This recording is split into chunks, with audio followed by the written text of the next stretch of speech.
Donc la médiation par l'animal, j'ai mis ce titre de réenclencheur de lien possible parce que mon expérience m'a appris que l'animal permet souvent de reprendre vie sur certaines situations.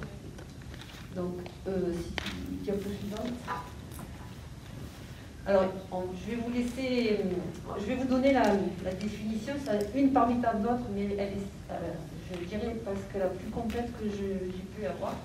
De la médiation animale, qui est donc une relationnelle à visée préventive ou thérapeutique, dans laquelle un professionnel qualifié, on peut en parler aussi en qualification en fonction du public, concerné également par les humains et les animaux, introduit un animal d'accordage auprès d'un bénéficiaire. Cette relation moins triangulaire, c'est vrai elle peut aller au-delà de trois protagonistes, vise la compréhension et la recherche des interactions accordées dans un cadre défini au sein d'un projet. La médiation par l'animal, il faut qu'elle s'inscrive avec des objectifs, forcément. Donc c'est aussi un travail de collaboration avec les structures où se trouvent les bénéficiaires. La médiation animale appartient à un nouveau champ disciplinaire, en effet, spécifique. On commence un petit peu plus maintenant à se développer sur ces actions-là. Celui des interactions homme-animal au bénéfice de chacun d'eux, l'un apportant ses ressources à l'autre. Donc encore une fois, c'est une définition généraliste. Les principes, diapo suivante s'il vous plaît. Les principes de toute intervention en médiation animale. Bon, c'est des principes qu'on retrouve forcément dans beaucoup d'actions de prévention. C'est pas exclusivement pour la médiation animale en tout cas. Ne pas placer la personne en situation d'échec, c'est logique. Augmenter progressivement, et ça c'est important parce qu'il y a des étapes à suivre dans ces démarches. La complexité des apprentissages. Optimiser le développement social, affectif, cognitif, sensoriel et moteur de la personne. Permettre à la personne de vivre une expérience positive en compagnie de l'animal. Souvent, ils ont eu déjà des rencontres qui ne sont pas forcément toujours bien passées. Renvoyer à la personne une image positive d'elle-même et encourager et valoriser toute initiative et réalisation. Encore une fois, ce sont des principes que vous connaissez au sein des outils que vous employez. Alors, mon expérience en milieu carcéral. Je me suis formée, après quelques années de travail à l'espace santé Gendoman, je me suis formée en 2013 à la médiation par l'animal. Et j'ai eu l'opportunité, en 2016, de pouvoir entrer à l'établissement pénitentiaire pour mineurs de Marseille d'Alarentine et de proposer des séances de groupe et des séances en individuel avec mes animaux. Les animaux que vous voyez à l'écran, vous verrez sur 2-3 diapositives, sont les miens. C'est-à-dire qu'ils vivent avec moi depuis tout petit. Et j'ai tendance à dire, c'est mes animaux qui m'ont amené à la médiation, et pas moi qui ai mené mes animaux à la médiation. C'est eux qui m'ont appris beaucoup. Donc, il y a eu des rencontres en collectif. Les rencontres en collectif, je vais y passer quelques minutes et vous dire un petit peu. Alors, comment ça se passe dans un établissement pénitentiaire pour mineurs? On reçoit les jeunes en groupe. Il faut savoir que le personnel pénitentiaire est présent. Je travaille en collaboration essentiellement avec une psychologue de la PJJ, parce que c'est quelque chose qui se prépare vraiment en amont. Il y a un gros travail de préparation, vous voyez des tapis au sol, il ne faut pas salir, enfin, c'est un peu compliqué parfois, en termes d'organisation. Et les jeunes viennent par groupe de 6 environ, et ils ne sont pas toujours volontaires, en tout cas sur le collectif. Souvent, ils sont curieux, Certains aiment les animaux, donc c'est une motivation. D'autres viennent parce que ça leur permet de sortir de leur cellule. C'est très clair. Pourtant, j'essaye d'avoir des groupes captifs au moins sur 3 séances. Et au fil des séances, on se rend très vite compte qu'il y a une évolution. Il y a des gens qui peuvent être, dès le début, très craintifs, rester une chaise collée contre le mur. Ça les glace souvent. Et à la 3e séance, ils sont par terre avec le chien. Donc, c'est assez intéressant sur le collectif parce que les surveillants pénitentiaires sont présents. J'ai souvent eu la visite de professionnels de l'établissement qui étaient curieux de voir un peu comment ça se passait et qui étaient assez étonnés du comportement des jeunes. Voilà. Aujourd'hui, je vais vous parler plus particulièrement de Dixie. Je vous la présente. J'ai failli vous la présenter en direct, mais on n'a pas été autorisé, à mon grand regret. Et alors, Dixie, c'est une petite chienne très dynamique. Bon, elle a 14 ans maintenant. Elle commence à être un petit peu âgée. Et elle fait partie des 2 chiens qui m'ont aidé à me diriger vers la médiation. Elle a été ma collaboratrice sur pratiquement toutes les interventions, que ce soit auprès des jeunes détenus, mais aussi auprès des enfants placés en maison d'enfants en caractère social. C'est un chien qui a du flair. C'est un chien qui a du flair. C'est pas un chien mémère.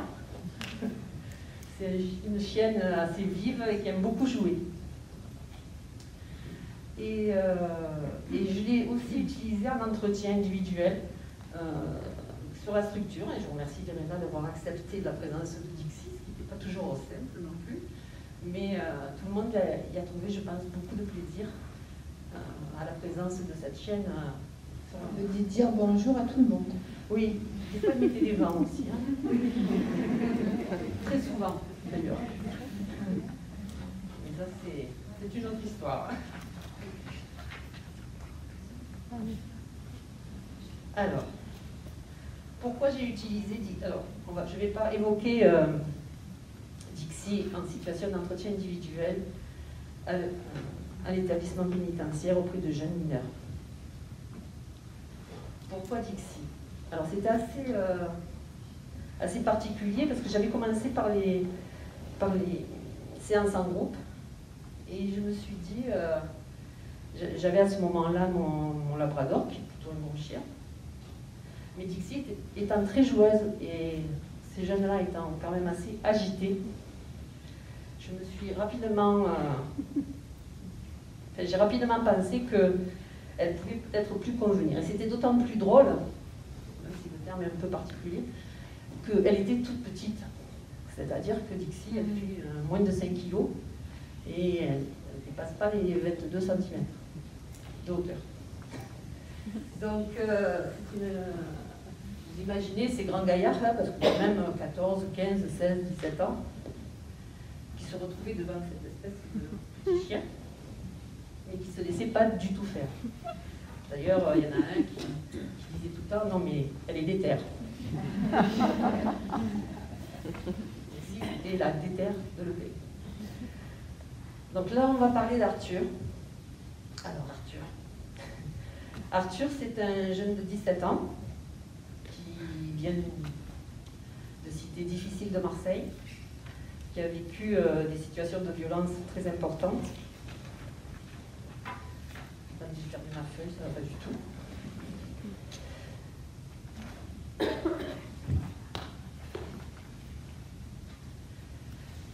Donc, il manifeste bien entendu de la violence au sein de l'EPM. Il manifeste, il a beaucoup de mal à tenir le cadre. Donc, quand je le rencontre la première fois, ça a été à sa demande, parce qu'il avait vu passer le chien au sein de la cour des unités. Et il faut savoir qu'à l'EPM, c'est assez central, enfin, sur cette EPM-là, et les unités sont un peu en soleil autour. Et le centre, c'est la cour où on peut circuler. Et chaque unité a un petit patio où les jeunes peuvent être à l'extérieur. Donc, Arthur, il demande à rencontrer le chien, à me rencontrer. Donc, ce qui se passe toujours dans les premières séances, c'est que on fait connaissance, bien sûr. Je lui présente la chienne, se présente. Et très rapidement, comme c'est un jeune homme assez vif, il souhaite jouer à la balle avec Dixie. Bon, elle est une grande spécialiste de la balle. Et une balle de tennis, et le jeune se met à jouer au foot avec la balle de tennis au pied. Et la chienne qui essaye d'attraper la balle. Je vous laisse un peu imaginer la situation parce que ce qui s'est passé, ça ne se passait pas qu'avec Arthur, mais Dixie étant très petite, le contrôle qu'il faut avoir pour ne pas taper dans le chien et taper dans la balle, c'est pas si simple. Et ça fait partie des choses qu'on fait remonter aux jeunes. C'est-à-dire qu'à un moment donné, il peut se contrôler, il contrôle son geste. On parle beaucoup d'impulsivité chez ces jeunes-là, mais quand même, il y a cette capacité, comme disons, en face d'eux. D'autant plus un chien qui est vulnérable, mais dont il va prendre en compte la situation et faire attention surtout à elle. Donc je rencontre Arthur 3 fois dans un premier temps et les séances se passent très bien. Dès la deuxième séance, après le jeu, Arthur nous demande, la psychologue était toujours présente un petit moment avec moi sur les séances, pas la totalité, mais au moins un quart d'heure, 20 minutes. Il nous demande de prendre des photos avec Dixie. Donc, la troisième séance, elle prévoit l'appareil photo parce qu'il faut savoir qu'on ne peut pas rentrer les portables en prison. Donc, c'est là encore tout un protocole. Donc, à la troisième séance, on décide de faire des photos. Donc, c'est la psychologue qui les prend parce que c'est l'appareil photo de la PJJ, ça ne peut pas sortir autrement. Et notamment sur cette séance, au bout de quelques photos où il est en action, c'est lui qui demande à prendre la chienne dans les bras, à se prendre en photo avec dans une posture beaucoup plus détendue, beaucoup plus apaisée. Et il faut savoir que chaque fois qu'Arthur partait, il avait la banane. C'était un moment très important pour lui. Du coup, moi, ça m'a permis de relever beaucoup de choses. Sa patience, dont il fait preuve, avec la chienne pendant l'heure qu'il passe avec elle. Et alors qu'il y a beaucoup de difficultés à avoir cette patience-là avec que ce soit les gardiens ou avec les autres détenus. Donc il nous prouve qu'il est capable d'avoir cette attitude. Il me parle beaucoup aussi, son lien avec les animaux était déjà existant. Il avait une chienne à l'extérieur et il avait l'idée de travailler son rêve. Et ce matin, je crois que c'est lui qui parlait de rêve à maintenir. Son rêve, c'était d'aller travailler avec les chevaux. Entre-temps, Arthur est passé en unité disciplinaire. Et alors, l'unité disciplinaire en EPM, ça veut dire qu'il n'y a pas de sortie. Et ça m'a aussi permis de demander des séances un peu plus longues pour qu'il ait ce temps-là en extérieur.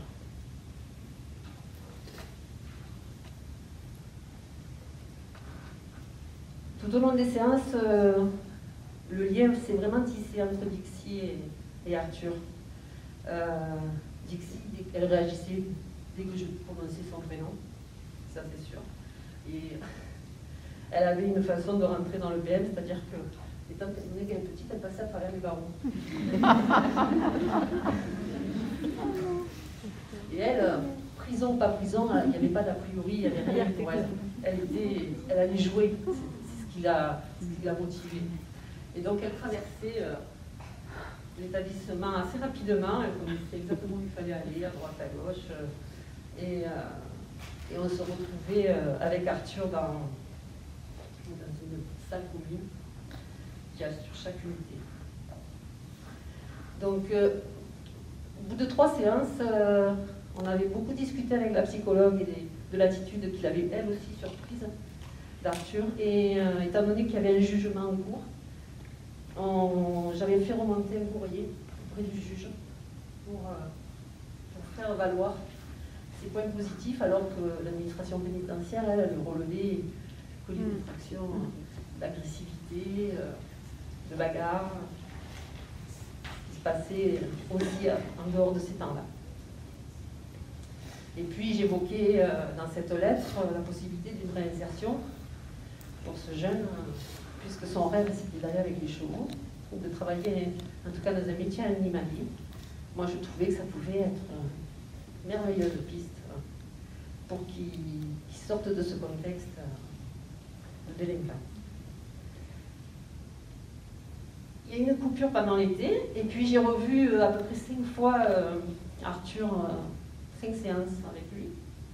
Et puis encore une fois, on a développé beaucoup de choses, c'est-à-dire qu'à la fin, il s'accroupissait pour se mettre à la hauteur du chien, il lui portait à boire quand il voyait qu'elle avait trop soif, il lui coupait des biscuits, parce que vous comprenez, c'est trop gros pour sa petite couche. Et moi, j'étais toujours, ça fait partie ce qui est particulier dans la médiation par les mains, j'étais toujours épatée par ce comportement qui était tellement loin du stéréotype de ce qu'il pouvait représenter, quoi. Et c'est pour ça, c'est des situations qui étaient assez touchantes. Alors, il faut savoir aussi comment l'histoire se finit, entre guillemets, bien que j'espère qu'elle n'est pas finie ni pour lui ni pour moi, et non plus pour Dixie. À l'âge de 18 ans, c'est-à-dire au jour anniversaire, les jeunes quittent l'établissement pénitentiaire pour mineurs pour aller dans un établissement classique de maison d'arrêt, en l'occurrence pour lui. Et ce qui s'est passé, c'est que il y avait eu cette histoire de photos qu'après il avait exposée dans ses cellules. Il avait dit que c'est en photo dans ses cellules. Il avait, suite à son départ, il avait demandé, quand il était parti, que je lui renvoie des photos de Dixie, mais à l'extérieur, pour qu'il la voie dans un contexte où lui n'était pas.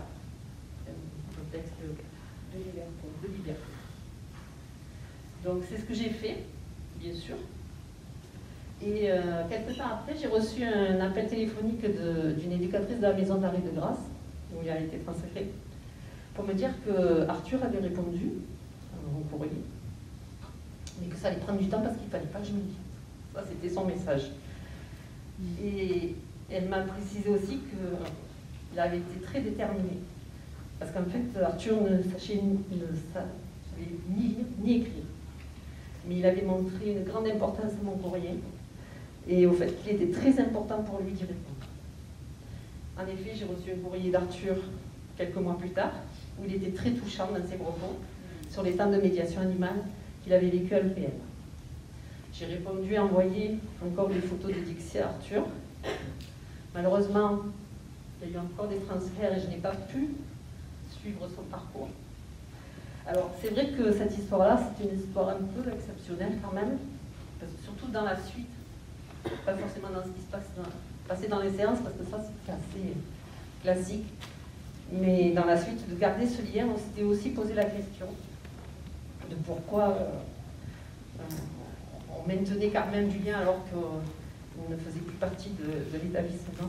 Mais avec la psychologue, il nous semblait important que l'ancrage d'Arthur, qu'Arthur avait posé et maintenu sa détermination, même avec la distance géographique, elle devait se maintenir afin de lui renvoyer que les adultes peuvent tenir eux aussi dans le lien et dans l'accompagnement. Mais c'est que j'arrive pas à respirer. C'est pas une émotion. Non, non, ça rappelle pas des souvenirs émouvants, pas du tout. C'est pas mon style. Alors, je vais donner une petite conclusion. Au suivant. Merci. Alors, la situation sanitaire à laquelle nous sommes confrontés depuis 2020, ça m'a bien évidemment fait souvent penser à mon expérience avec les jeunes détenus, cette privation de liberté.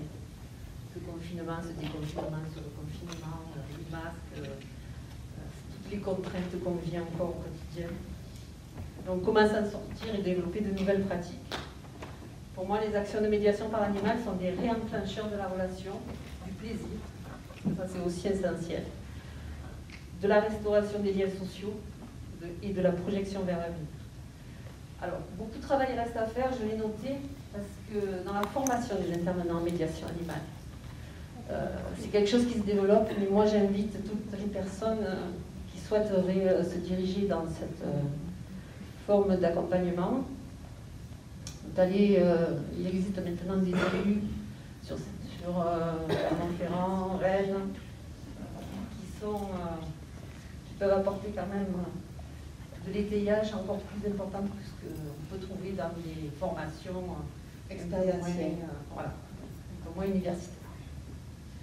Donc, et bien sûr, je crois tellement en l'animal et en sa force que je dis que, bien sûr, ça reste encore un média qui va nous apprendre encore beaucoup de choses et qui reste à découvrir, parce que je pense que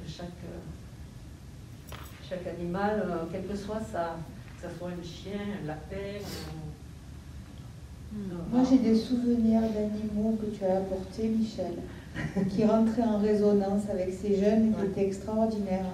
Ouais, il y avait un animal là avec, c'était un lézard là avec tous les... Oui, j'avais un cogona. Ils sont tout piquants, ils ont l'air tout piquants, et puis quand on les caresse, c'est tout doux. Et les jeunes qui s'approchaient d'eux et qui avaient peur de les toucher, oui, qui avaient peur de les toucher, dès qu'ils les touchaient, ah ben c'est un peu comme nous. C'est ça. C'est ça, ça ressemble pas à ce que c'est réellement. C'est ça. J'ai eu des expériences comme ça en groupe avec un lapin, avec mon lapin qui s'appelle Cadisson.